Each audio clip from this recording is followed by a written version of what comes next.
Cette fois c'est la fin, on se retrouve pour une nouvelle vidéo Lego. Aujourd'hui, théorie. Alors, on va pas parler d'un événement réellement de Ninjago, mais cette fois-ci, on va parler d'un épisode. Un épisode de Ninjago qui a fait grand bruit car en réalité, il est censé répondre à beaucoup de questions et peut-être ne fait qu'en poser de nouvelles sans réellement répondre aux questions précédentes. Donc, j'ai essayé de trouver certaines choses qui étaient répondues. Il y en a encore des choses qui ne sont pas répondues, des questions auxquelles il n'y a pas de réponse. Néanmoins, j'ai trouvé quand même pas mal de choses et peut-être il y a quelque chose à voir avec les mains du temps. Car aujourd'hui, on va parler de la vérité derrière l'épisode L'heure d'or ainsi que le retour des mains du temps.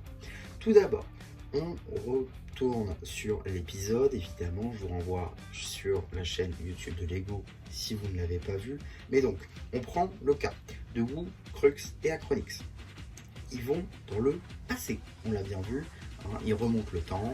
Donc, avec le fléau d'acier, ils repassent dans le présent. Wu dépose Kai, Nia ainsi que la lame de retour dans le temps dans le présent.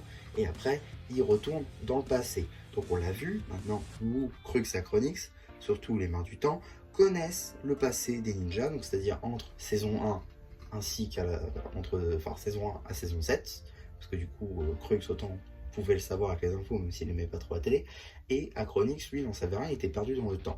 Donc, déjà maintenant, ils connaissent leur passé.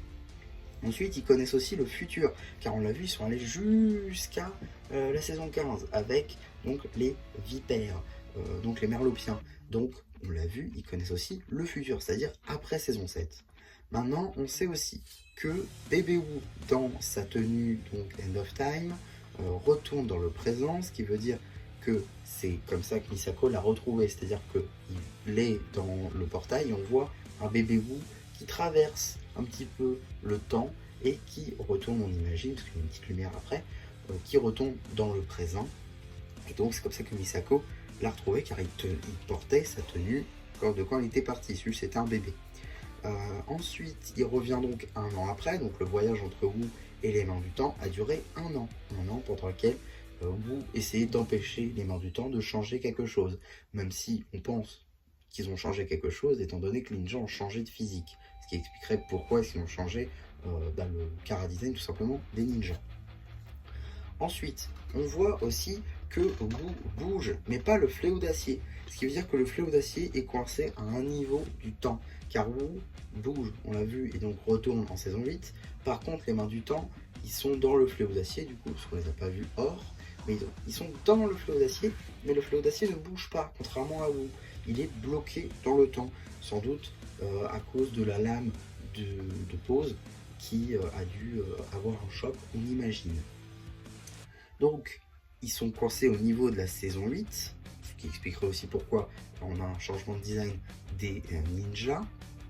Donc, pour les mains du temps, on a trois possibilités. Soit ils sont morts, ce qui est très peu probable, je pense. Les scénaristes savent que les mains du temps sont des méchants très appréciés de l'écurie Ninjago, donc ce serait un petit peu dommage de se séparer de méchants comme ça. Bloqués dans le fleuve d'acier, c'est possible aussi, ils veulent pas en sortir, ils savent pas s'ils pourraient atteindre une partie du temps précise, donc pourquoi pas. Ou alors arriver dans une période du temps ensemble ou non. Donc on pourrait avoir le droit à, je ne sais pas, un Crux qui arriverait, je vous dis une bêtise, en saison 22, pourquoi pas, c'est vraiment une bêtise que je vous dis, et un Acronix qui arriverait en saison 28, par exemple. Vraiment à des points séparés du temps, ou alors à une même saison pour les retrouver.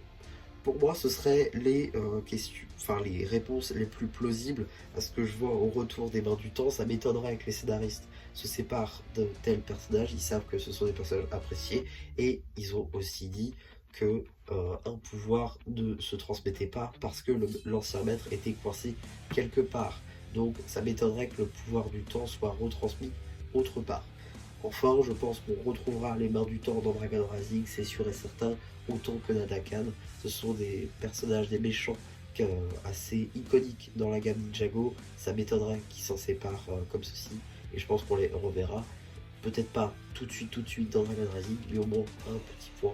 On reverra d'anciens méchants, de toute manière, on sait déjà, en saison 3, on aura Moro.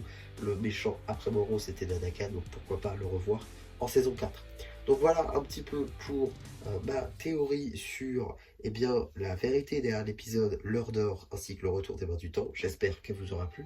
Surtout, n'hésitez pas à me dire ce que vous avez pensé une fois que j'aurai fait, que j'aurai activé les commentaires, car oui, les commentaires sont activés en dessous de cette vidéo. N'hésitez pas aussi à liker la vidéo, à vous abonner. Et voilà, du coup, c'est Georges Plus qui vous dit bye bye.